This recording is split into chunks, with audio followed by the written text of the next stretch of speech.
Oke, masih dengan Profesor Kardus. Tak berijazah, tapi jenius.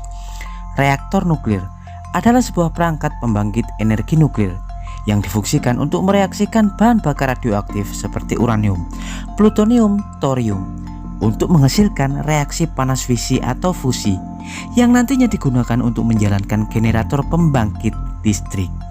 Reaktor nuklir merupakan sumber energi yang jauh lebih murah, tidak menghasilkan emisi gas buang, efektif dan efisien daripada pembangkit energi batu bara, gas atau minyak bumi.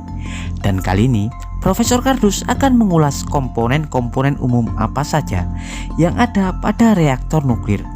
Tapi sebelum Profesor Kardus mengulasnya, jangan lupa like dan subscribe di channel Profesor Kardus. Tak berijazah tapi jenius, untuk mendapatkan notifikasi-notifikasi terbaru dari sudut-sudut bumi dan sudut-sudut alam semesta lainnya. Ya, diketahui lebih dari 10 jenis reaktor nuklir yang ada di dunia ini. Meski secara garis besar hanya dapat dibagi menjadi dua, yakni reaktor air berat dan reaktor air ringan. Tapi pada umumnya seluruh reaktor tersebut mempunyai bagian-bagian atau komponen yang sama. Komponen reaktor nuklir yang pertama adalah bahan bakar reaktor nuklir atau nuklir fuel. Bahan bakar nuklir sangatlah penting. Ya, kata reaktor bisa dianalogikan dengan kata mereaksikan. Di sini yang direaksikan adalah bahan bakar.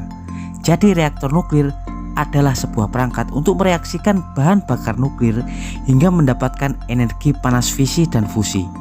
Bahan bakar nuklir menggunakan material-material radioaktif atau material-material yang mengalami proses peluruan, umumnya uranium, plutonium, dan thorium. Meski hampir segala jenis unsur radioaktif yang memancarkan radiasi bisa digunakan untuk bahan bakar reaktor. Bahan bakar reaktor biasanya diolah dulu atau diperkaya untuk memudahkan neutron membelah nuklida saat reaksi fisi. Meski ada juga reaktor yang menggunakan bahan bakar fertil atau yang tidak diperkaya. Kemudian komponen reaktor nuklir yang kedua adalah moderator. Segala jenis reaktor nuklir di dunia ini wajib menggunakan moderator sebagai penghambat neutron.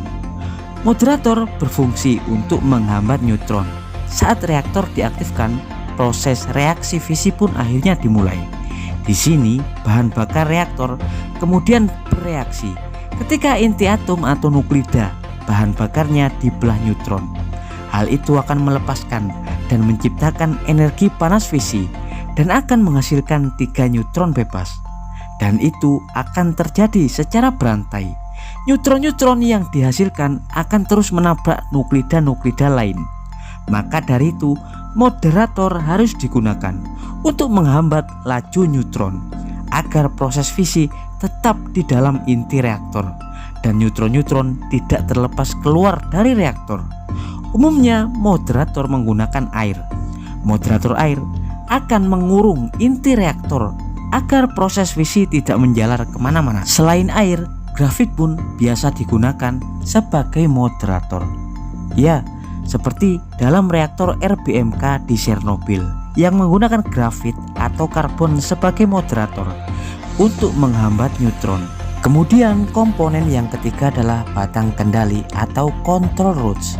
Control rods biasanya diletakkan atau dimasukkan atau disisipkan di sela-sela bahan bakar reaktor nuklir. Fungsi control rods atau batang kendali adalah mengendalikan energi panas fisi. Batang kendali dapat menyerap neutron-neutron. Saat batang kendali disisipkan atau dimasukkan, neutron-neutron pada inti reaktor akan terserap sehingga panas fisi akan berkurang. Kemudian saat batang kendali dicabut hingga 100%, proses fisi akan menjadi sempurna. Saat batang kendali dimasukkan, disisipkan 100%, seluruh neutron-neutron bisa terserap dan reaksi fisi tak akan berjalan. Hal tersebut biasanya digunakan untuk shutdown reaktor atau mematikan reaktor. Ya, selanjutnya komponen yang keempat adalah pendingin. Pendingin menggunakan air yang disirkulasi dari pompa-pompa, digunakan untuk mendinginkan inti. Tahukah Anda, Saat proses panas fisi, suhu inti bisa mencapai lebih dari 2000 derajat Celcius dan itu lebih dari cukup untuk melelehkan besi. Maka dari itu inti reaktor harus terus dialiri oleh air agar tetap dingin dengan pompa recycle yang terus-menerus mengaliri inti agar panas inti tak berlebih. Dan yang kelima adalah bejana tekan atau tabung bertekanan. Bejana reaktor ada berbagai jenis. Bejana reaktor adalah tangki besar terbuat dari baja kokoh yang menjadi tempat inti reaktor, bahan bakar atau moderator-moderator. Dalam bejana tekan terhubung berbagai saluran yang menghubungkan seluruh komponen dalam reaktor. Dan selanjutnya yang keenam adalah steam generator atau generator penghasil uap atau exchanger heat. Umumnya reaktor nuklir memanfaatkan panas fisi yang digunakan untuk memanaskan air hingga menjadi uap.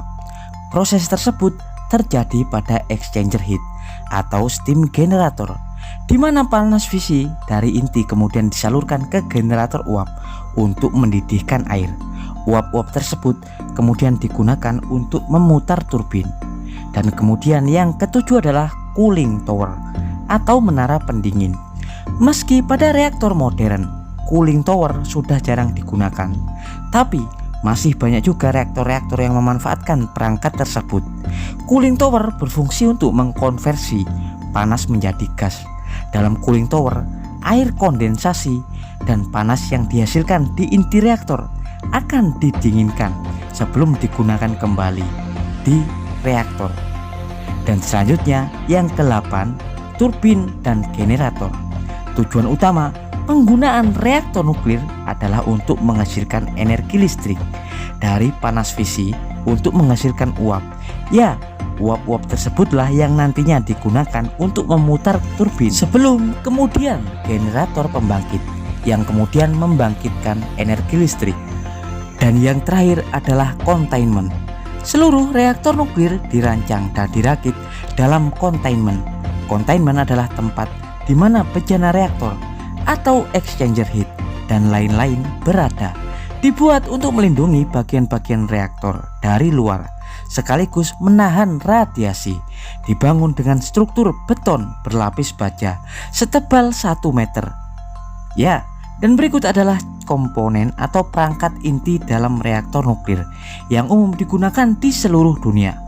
Profesor Kardus dari Reaktor Nuklir Riset milik Batan mengabarkan